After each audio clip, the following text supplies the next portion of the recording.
مجھے ایک ساتھی نے پرسوں فون کیا،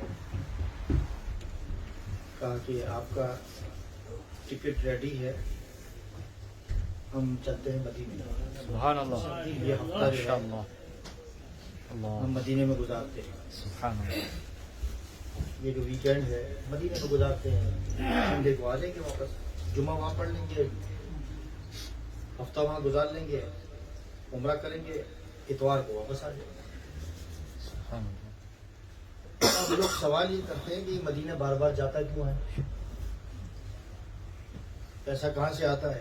ذہن نصیب، سبحان اللہ۔ یہ سوال ہم پر نہیں اٹھتے، یہ سوال حکمرانوں پر بھی اٹھتے ہیں کہ ان کو مدینے کیوں بلاتے ہیں، مکے بادشاہ کیوں بلاتے ہیں، ان کو بیت اللہ کے ان کے لیے بیت اللہ کے دروازے کیوں کھلتے ہیں۔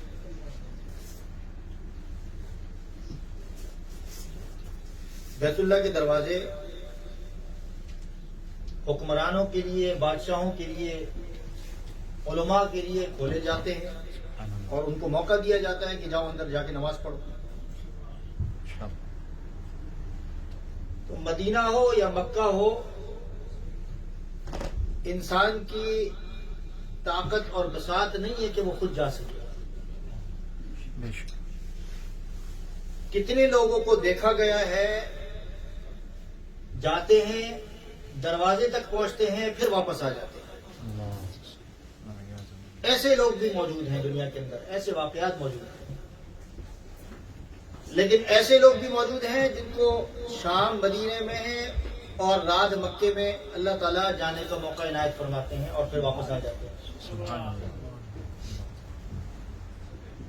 صبح مدینہ اور شام مکہ اور واپس پاکستان، ہندوستان، بنگلہ دیش اور انگلینڈ واپس آ جاتے ہیں۔ یہ سوال بنتا نہیں ہے کہ بیت اللہ کے دروازے ان لوگوں کے لیے کیوں کھولے جاتے ہیں۔ بڑے بڑے حکمران پاکستان کے جیسے ہوتے ہیں، نام میں نہیں لیتا، وزراء کے لیے کھولے جاتے ہیں، بادشاہوں کے لیے کھولے جاتے ہیں، علماء کے لیے کھولے جاتے ہیں۔ علماء کے کھولنے پر تو لوگوں کو اعتراض کم ہوتا ہے، لیکن عام جو لوگ ہوتے ہیں، بادشاہ جو ہوتے ہیں، ہمیں تو یہ موقع نہیں دیا جاتا، ہمارے لیے تو اتنی آسانی نہیں، ان کے لیے کھول دیا جاتا ہے۔ یہ کیا مسئلہ ہے؟ ایک سوال بنتا نہیں ہے، لیکن سوال کرنے والے سوال کرتے ہیں، جس طرح ہم پر کرتے ہیں۔ بھیا مدینہ چلے جاتا ہے یار، جب دیکھو اٹھ کے چلا گیا مدینہ، جب چلا گیا مکہ چلا گیا۔ اتنے پیسے کہاں سے آئے؟ میں آپ کے سامنے واقعہ بتایا۔ اور اب جانا کوئی مشکل نہیں ہے، ابھی یہ بتا رہے، میں نے کل پرسوں بتایا 12 پاؤنڈ 13 پاؤنڈ کا ٹکٹ، آپ ریاض چلے جائیں، وہاں سے آپ عمرہ کریں، حج کریں، آپ عمرہ کریں اور واپس آ جائیں۔ 100 پاؤنڈ کے اندر آپ عمرہ کر سکتے ہیں، تو کیا مشکل ہے آج کل یہاں والوں کے لیے۔ لیکن بات یہ ہے کہ بلاوے پر لوگ جاتے ہیں۔ سبحان اللہ۔ اصل اس سوال کا جواب یہ ہے کہ مجھے کیوں بلایا جاتا ہے مدینے؟ بیت اللہ میں نماز پڑھنے کا موقع، حتیم میں نماز پڑھنے کا موقع، بیت اللہ کے دروازے، حج عمرے جو کرائے جاتے ہیں، یہ کسی کے کرانے سے نہیں ہوتا، بلانے پر ہوتا ہے کہ اللہ تعالیٰ کس کو موقع دیتا ہے اور کس کو بلا لیتا ہے۔ سبحان اللہ۔ ساری زندگی لوگ کماتے ہیں، خرچ کرتے ہیں اپنے اوپر، اپنے بچوں پر خرچ کرتے ہیں، مال و دولت کماتے ہیں، بلڈنگیں بناتے ہیں، سب کچھ کر دیتے ہیں، ساری زندگی کے سارے وسائل جمع کر لیتے ہیں، عیاشیاں کر لیتے ہیں، سیر و تفریح کر لیتے ہیں، سب کچھ کر دیتے ہیں، لیکن اللہ تعالیٰ اس کو موقع نہیں دیتا، نہیں جاتا وہ مکہ مدینہ۔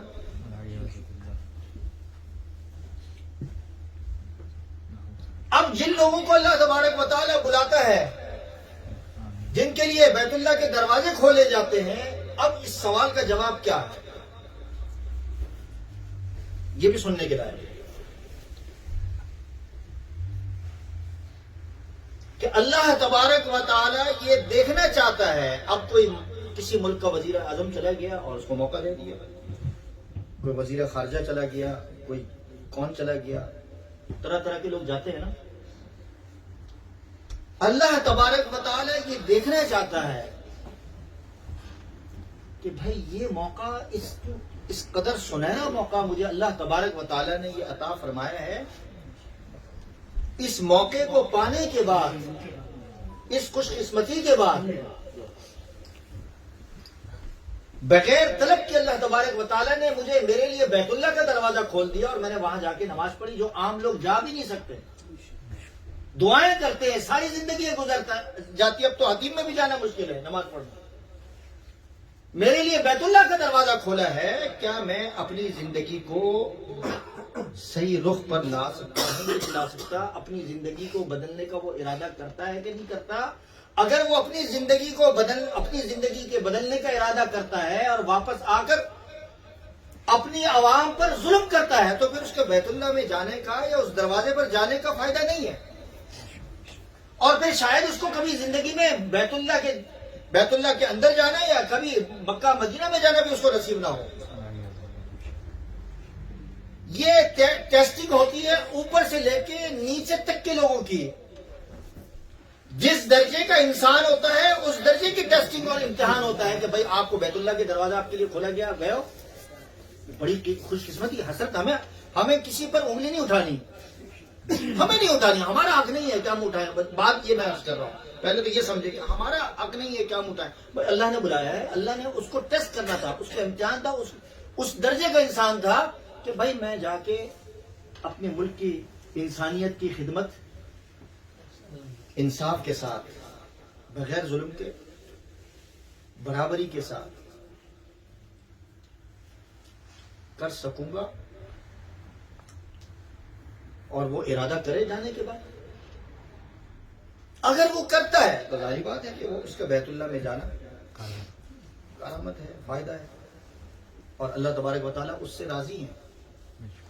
اور جن گناہوں کے اندر وہ مبتلا ہے، ان گناہوں کو اگر وہ چھوڑتا ہے تو ظاہر بات ہے کہ اس کا بیت اللہ کے جانے میں یہ آواز ہے، یہ نشانی ہے اس بات کی کہ اللہ تبارک و تعالیٰ تجھ سے راضی ہے. سبحان اللہ. تو نے اپنی زندگی کو بدل لیا، اس لیے میں نے تجھے بلایا تھا، تو نے ارادہ کر لیا، اور ایک بار پھر تجھے بلاؤں گا. ماشاء اللہ. تو یہ بہت بڑی سعادت کی بات ہے کہ اگر کوئی شخص مکہ مدینہ چلے جائے. ابھی جاوید بھائی جا کے آئے، اور کئی لوگ جا کے آتے ہیں، جاتے ہیں، پھر آتے ہیں، پھر جاتے ہیں. یہ جانے آنے پر ہمیں اعتراض نہیں ہونا چاہیے. جو نہیں جاتے ان کو سوچنا چاہیے کہ ہمیں کیوں نہیں بلایا جاتا، ہم کیوں نہیں جاتے، ہمیں یہ موقع کیوں اللہ تبارک و تعالیٰ اتنا کچھ ملنے کے باوجود. اور میں یہ کہتا ہوں کہ اللہ تبارک و تعالیٰ مکہ مدینہ پیسوں سے نہیں جاتا، یاد رکھیں. مکہ مدینہ پیسوں سے نہیں جاتا، دل سے جاتا ہے، ارادے سے جاتا ہے. جب ارادہ کر لیا تو جانا ہے، اللہ پہنچا دیتا ہے. آپ ارادہ کریں، کل کا ارادہ کریں، کل پہنچ جائے گا. اللہ کے ہاتھ میں. بات یہ ہے جانے کے بعد آپ وہاں سے کیا لے کر آئے ہو. کیا زندگی کے بدلنے کا ارادہ لے کر آئے ہو؟ لوگوں کے حقوق کی ادائیگی کا ارادہ کر کے آئے ہو کہ بھئی انشاءاللہ میں لوگوں کا حق ادا کروں گا. یہ ارادہ کر کے آئے ہو کہ آج کے بعد میں کسی سے حسد نہیں کروں گا، آج کے بعد دل کے اندر کسی سے نفرت نہیں کروں گا، آج کے بعد کسی کا دل میں بغض نہیں رکھوں گا، کسی کے ساتھ زیادتی نہیں کروں گا، کسی کے ساتھ ناانصافی نہیں کروں گا.